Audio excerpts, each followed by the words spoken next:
جی اگلا سوال یہ ہے کہ قصر نماز کتنی مسافت پر ہوگی اور کتنے دن تک بندہ قصر کر سکتا ہے؟ یہ مشکل سوال ہے جی۔ یہ سوال کیا گیا ہے کہ کتنی مسافت پر نماز قصر کی جائے گی سفر میں سے، اور کتنی مدت تک قصر کی جائے گی۔ یہ دونوں ایسے مسئلے ہیں کہ جس کے بارے میں قرآن و سنت کے اندر ایک واضح نص ایسی نہیں ہے جو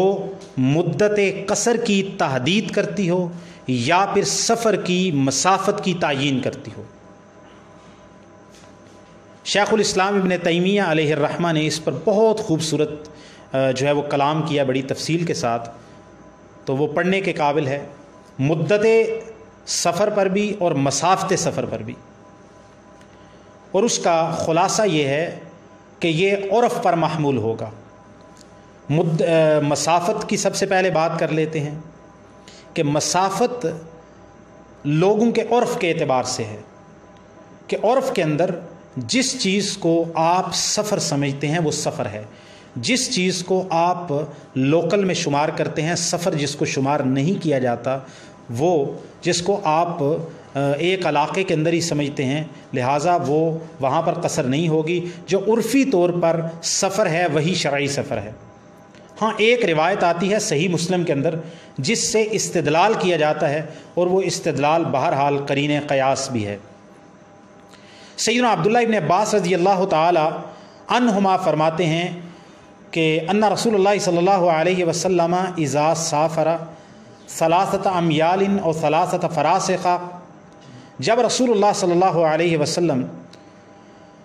3 میل یا 3 فرسخ تک سفر کرتے تو آپ نماز قصر کر لیتے تھے۔ اب 3 میل والی جو بات ہے اس کو راجح محدثین نے یا شارحین نے قرار نہیں دیا۔ 3 فرسخ والی بات، اب 3 فرسخ، ایک فرسخ کے اندر 3 میل ہوتے ہیں، اور 1 میل جو عربی میل ہے وہ تقریباً 2.5 کلومیٹر کا ہوتا ہے، تو 3 فرسخ 9 کلومیٹر بن گئے، اور جو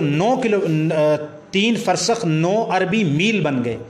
یہ انگلینڈ والا 1600 میٹر والا میل نہیں ہے، 1.6 کلومیٹر والا میل مراد نہیں ہوگا، 2.5 کلومیٹر کا میل ہوگا۔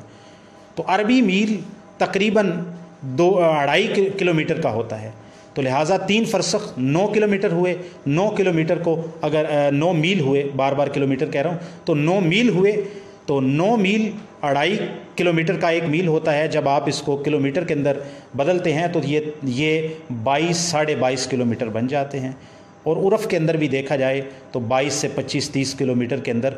جب آپ کسی علاقے سے ایک طرفہ سفر میں نکل جاتے ہیں تو اس کو سفر ہی سمجھا جاتا ہے۔ لہٰذا صحیح مسلم کی حدیث کی وجہ سے ہم یہ سمجھتے ہیں، واللہ عالم، اور اکثر علماء کا اس پر قول بھی ہے کہ آپ یہ 3 فرسخ والی جو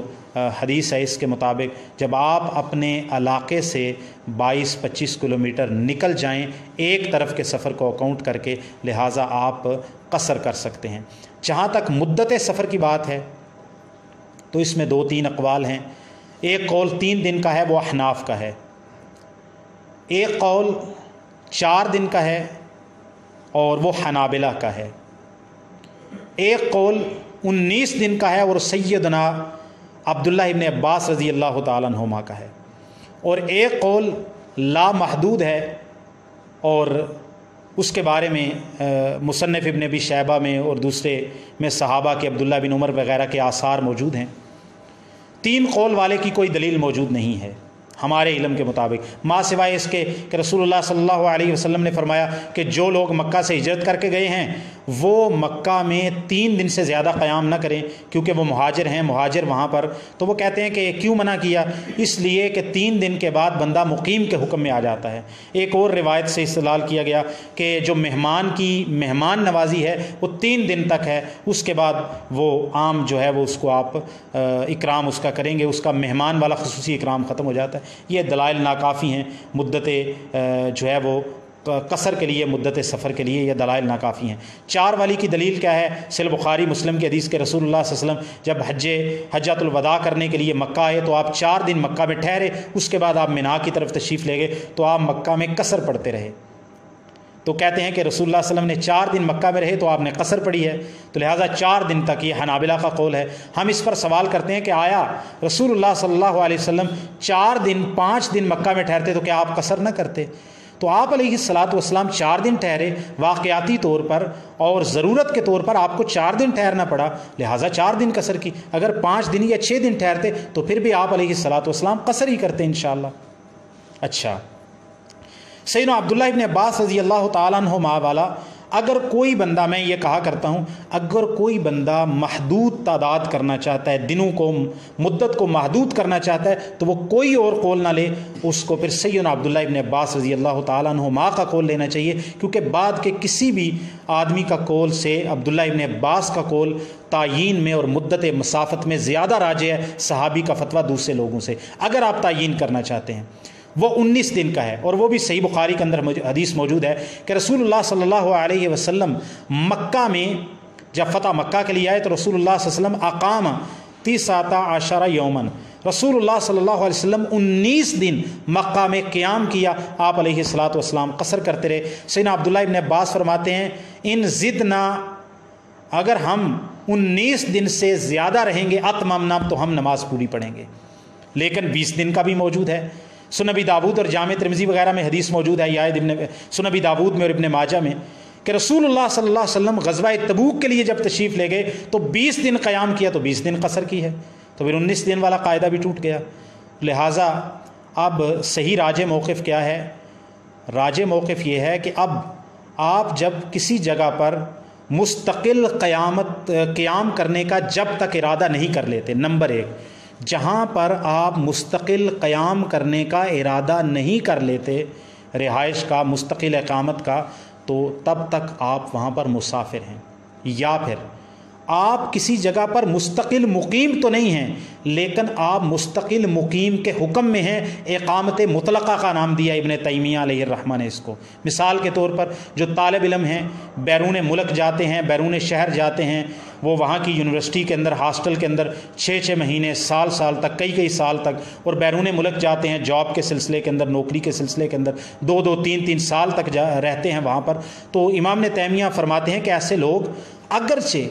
وہ مستقل مقیم نہیں ہے کہ ان کا گھر نہیں ہے، لیکن یہ اقامت مطلقہ کے اندر آتا ہے کہ آپ نے مطلق طور پر وہاں پر تسلسل کے ساتھ بغیر کسی انقطاع کے رہنے کا ارادہ کر لیا ہے، تو ایسا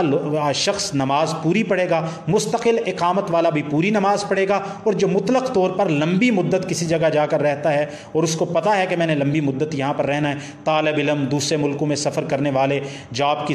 لیے بیرون ملک جانے والے، تو یہ لوگ بھی پوری نماز پڑھیں گے۔ باقی اس کے علاوہ آپ حج پہ جاتے ہیں، عمرے پہ جاتے ہیں، کسی جگہ وزٹ کے لیے جاتے ہیں، ایک شہر سے دوسرے شہر جاتے ہیں کسی کام کے لیے، چاہے آپ کو پتہ ہے میں نے مہینے بعد آ جانا ہے، چاہے پتہ ہے میں نے 2 مہینے بعد آ جانا ہے، تو لہٰذا اس کی وجہ سے آپ مسافر کے حکم سے نہیں نکل سکتے۔ اگر آپ مقیم امام کی اقتداء میں نماز پڑھتے ہیں تو آپ پوری نماز پڑھیں گے، اگر آپ کو اکیلے نماز پڑھنا پڑتی ہے تو آپ قصر نماز ہی پڑھیں گے، کیونکہ اس کے لیے تحدید کی کوئی بات آئی نہیں ہے، کیونکہ صحابہ کے آثار موجود ہیں مصنف ابن ابی شیبہ میں کہ وہ کئی ایسے علاقوں کے اندر آ گئے کہ وہاں پر 6 مہینے تک ان کو برف باری کی وجہ سے راستے بند ہو جانے پڑے، تو ان کو 6 مہینے تک وہاں پر رہنا پڑا ہے اور وہ قصر نماز ہی پڑھتے رہے ہیں۔ واللہ عالم بالصواب۔ میں نے ساری صورتیں، سارے موقف بیان کر دی ہیں، آپ اس میں سے فیصلہ کر لیجئے۔